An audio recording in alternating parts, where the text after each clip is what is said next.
have the beautiful sun, no clouds, water, warm, we maybe go swimming, but for now I got here Chris who is a raw food diet educator, and I would like you to ask maybe if you could share your story, how you got into raw foods, and yeah. Definitely, you know, I first got into raw foods, and I was 14, 15 years of age, and I reached my peak weight of 320 pounds, and it was, you know, what I was doing every single day just wasn't taking me where I wanted to go, and wasn't getting the results that I wanted. I looked in the mirror, I had acne, I had depression, I had sinus issues, and I just wasn't doing well at all. And so I was like, okay, let's change what I eat what I put on my plate 3 times a day, 3-4 times a day. Let's see what happens if I just do some experiments like that. And so I just went from a typical standard American Midwestern United States, really bad diet, lots of very heavy, rich, fatty food, lots of dairy and animal products and things like that.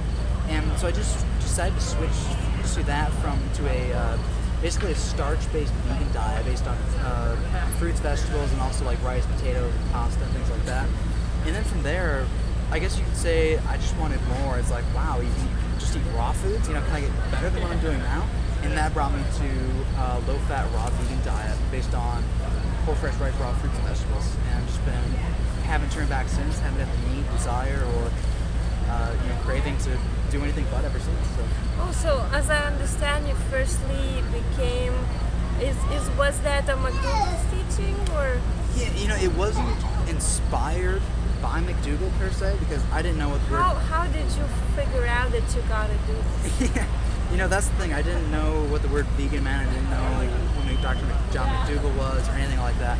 I just knew, I was like, okay, nobody's getting fat eating rice. By yourself, you just discovered this observed. It was an observation and just intuition. It was really all it was. And it's just like, okay, you know, people around the world eating rice and vegetables for years and years and years, and they're all slim. We're eating cheeseburgers and milkshakes and French fries, and we're, you know, overweight. And so it got to be just like, okay, I'll eat rice and vegetables. I'll eat like a Chinese field worker, you know, farm worker, and but I was also eating a lot of potatoes and stuff like that. But it's just like I knew. It's just like, okay, potatoes really don't make people fat. It's all the butter and oil and, you know, heavy cream, sour cream, and bacon bits that on top of it. You know, but people like blaming the potato. So that's what I first got started on, and then from there it was just kind of a natural progression. Like, you know, it's like, oh, you know, fruit's excellent. Because I was already eating an abundance of fruits and vegetables on the diet that I was on, you know, low-fat vegan diet that I was on. Then from there it was just one more step, like, you know, trading up one for one. Instead of having pasta or rice or potatoes for dinner, I would just, you know, bananas, you know, bananas, mangoes, dates, grapes, figs, anything sweet and juicy. Wow. So, when did you came across 80-10 diet? I came across the 80-10 diet book over 2 years ago now, and it was kind of a matter of when I, like, the very first month I got into raw foods 100%, it was a little bit more complicated. I was eating a little bit more nuts and seeds than I really should have, or than would have been helpful for me, and spent a lot of money on superfoods and potions and elixirs. And David Wolf and Matt Monarch, you know, everyone like that. You know, and so that wasn't serving me anymore. But I mostly switched, to be honest. At the very beginning, I wasn't doing that kind of diet long enough for it to experience be able to. Yeah, I could have done it a little bit longer, but as I kind of ran out of money, it's like, man, I can't spend all this money on juicing vegetables and, you know, supplements. And it takes time. And a lot of time, a lot of effort. And I was just like, man, there's got to be an easier way. You know? Yeah. And so I was in nature, we wouldn't carry a juicer. Yeah. And then I saw a video, just some crazy dude on YouTube, you know, blending up bananas for me. It's just like a massive smoothie of bananas, just like bam, dinner right there.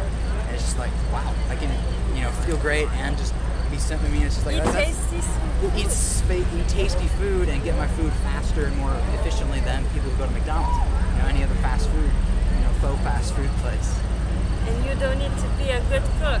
It's a perfect diet for people who don't like to cook. Exactly.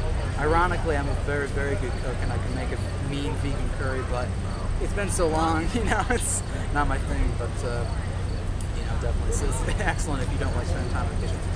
Okay. So, and you are helping right now other people to transition? I do, on my website, realrawresults.com, I do, health coaching, mentoring, weight loss coaching, everything like that. Just my daily reality, just talking to people, helping them any way I can. Spread the message. So in total, how many pounds did you lose on this diet? I've lost, to date, it's been about 150 pounds of actual fat loss.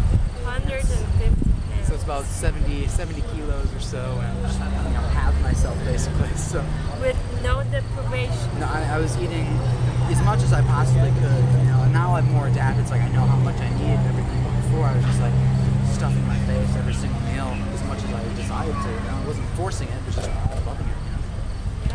Yeah. No calorie restriction counting. Just sweet, juicy fruit and lose the weight all you want. Definitely. Effortlessly. Did you exercise?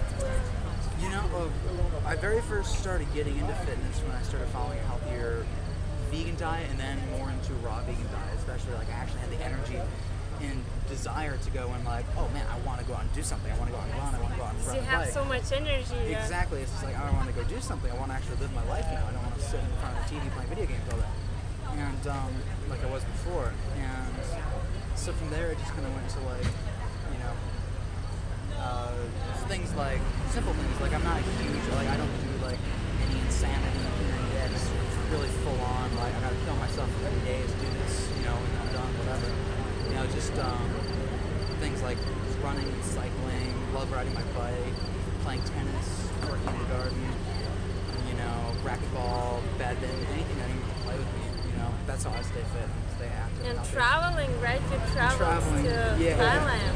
Yes, lots of bike riding around there. Rode my bike all around Thailand, and just had a fantastic time.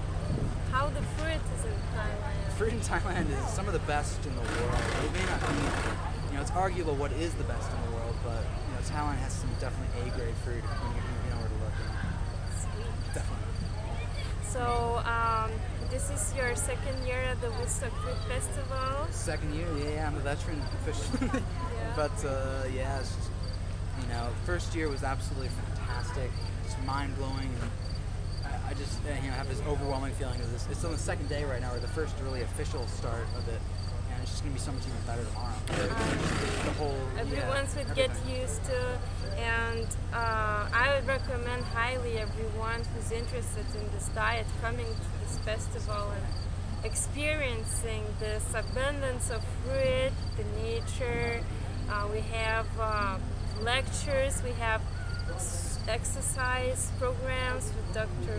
Douglas Graham. Chris was giving a lecture. Everyone's sharing information, so if you want to learn, definitely we welcome you to come. Definitely, come on down here. Yeah. Well, Chris, what else you would like to share with people out there that, they kind of addicted to cooked foods and they think they would never be able to eat this way? This is crazy and this is not feasible to do. Yeah, man, I used to think that just a vegan diet wasn't even feasible. And I remember specifically telling someone, checkout clerk in a grocery store, that I would never go vegan. I was just like, That's what I said. I couldn't give up my Greek yogurt and cheese and whatever else it was, but it's not really, don't even really think about it like giving things up. I mean, it's just like, I've never really given anything up in my life. I mean, if I want to go out and get a cheeseburger right now during the middle of the Woodstock Fruit Festival, I could if I wanted to. I mean, I don't have the desire and the motivation or anything to do that, and I have ethics and morals and common sense behind, justifying not doing that, but it's still, these foods are still available to me, and so I haven't really given anything up in my life. You just add it. I've just added things into my diet and chosen to not participate in, cruelty and killing. Yeah, and bad health. And in self-destructive habits, and so the self-destructive things just aren't a treat for me anymore. Like I used to go out and get steak and potatoes or whatever, and ice cream when you were trying to treat yourself, but it's just to eat out the feelings bad, the way you feel, because you can't feel the best optimum well if you're eating foods that, you know, like it's hard to think when you eat a potato and steak, you mix these things, you gotta go to sleep. You can't write a book, a poem, it's just not happening. It's just too hard on your body, right? And it doesn't make you energetic or wanting to exercise or It just doesn't, you know, the foods that I used to love didn't love me back as much as I loved them. And so unfortunately now everything I eat I love just as much as it loves me, you know? Wonderful. Well, thank you so much for sharing with us.